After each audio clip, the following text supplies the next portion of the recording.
Hi folks, Larry Winget here, back with another episode of Ask Larry Anything, the YouTube series where you can ask Larry Winget anything you'd like to ask, and as long as it is of general interest to everyone, so everyone can learn something and benefit from the answer, I would be happy to take on your question. Today's question is about money and aging parents. Let's get right to it because this is a big one for a lot of people today. Larry, what are your opinions on financially supporting relatives, specifically parents? This is not only a monetary issue, but an emotional one. Boy, you got that right. This is a tough one. How much depends on whether your parents have been foolish about money their entire lives, making one poor decision after the other, or that they retired without any savings. That's what more and more parents are doing. Older people today, I just saw a study not long ago that says the average retiree has $25,000, and that includes their home equity. That is not enough money to survive on. You cannot survive. Start saving now. Going on with the question. Money we have given them has just gone into a black hole. Even if we had unlimited funds, nothing seems to change their choices. Nothing is ever going to change their choices. You need to understand people change when they want to, not when you want them to. These people have a history of bad choices with money and don't expect that to ever change, regardless of how much money you give them. Going on. The only change I see is that we can continue to cut back on our own expenditures so we can send them more money. Now one parent is facing cancer. They live 4 hours away, making it difficult for us to help out on a day-to-day basis. We also have our own business to operate and 2 children in college with loans.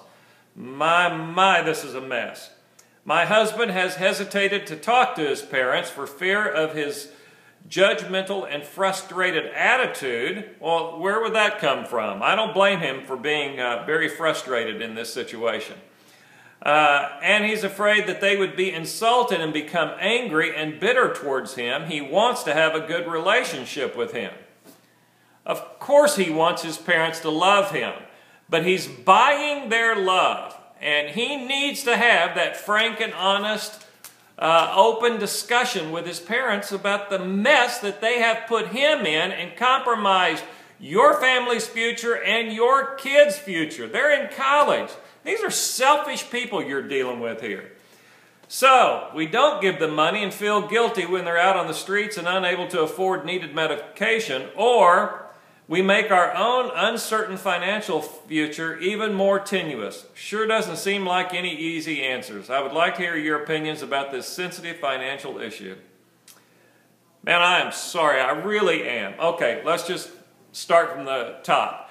People are broke when it comes time for them to retire. I've already said that the average retiree is not near prepared. So, hindsight is always 20/20, but the message, first of all, is for everyone to get prepared for retirement. Start saving money. No matter how much you save, chances are it's not going to be enough. Save your money for retirement.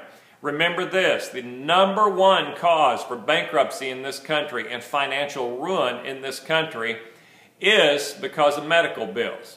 And that's not going to get any better as time goes forward. Believe me, our medical situation, Obamacare and all those other things, not going to make it easier for people to survive and last. It's just not. So don't be suckered into that stupid argument. It's not going to get any better. The only solution is to 1, stay healthy, 2, save a lot of money.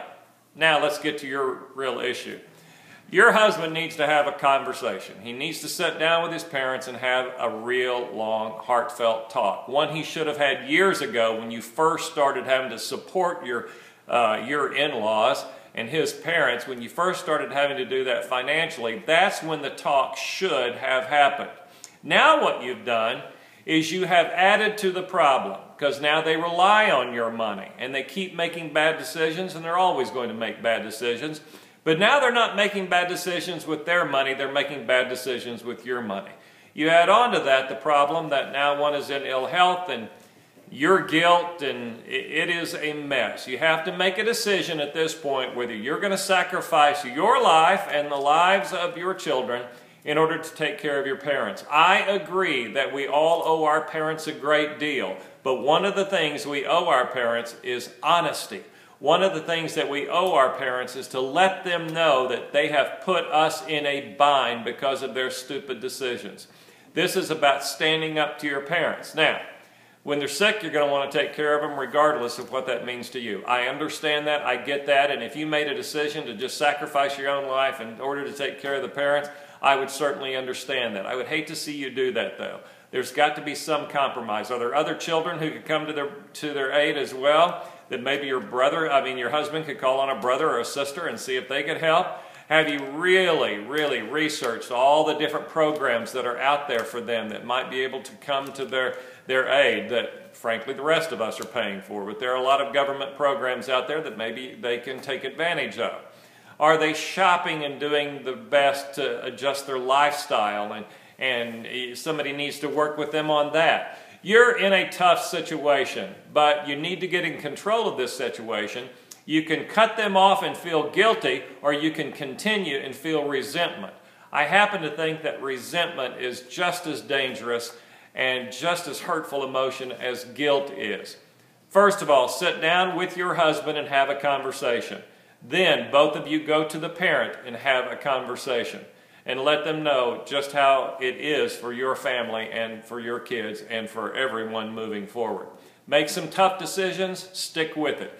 If you're going to be loaning them money, then you have to get control of their finances. Maybe you want to take all of that ability away from them to spend money stupidly, and you start paying their bills. You start buying their groceries. You start paying their utilities and their insurance and so forth. Make them feel like the babies they have been with their money, since now it's your money. All right, this is a tough one, and I feel for you. Everyone, though, please get this message. Start saving and get healthy so you're not caught in this kind of situation. Also, open communications with your family. All the best. Thank you for this question. There will be another one soon. Thanks. Bye.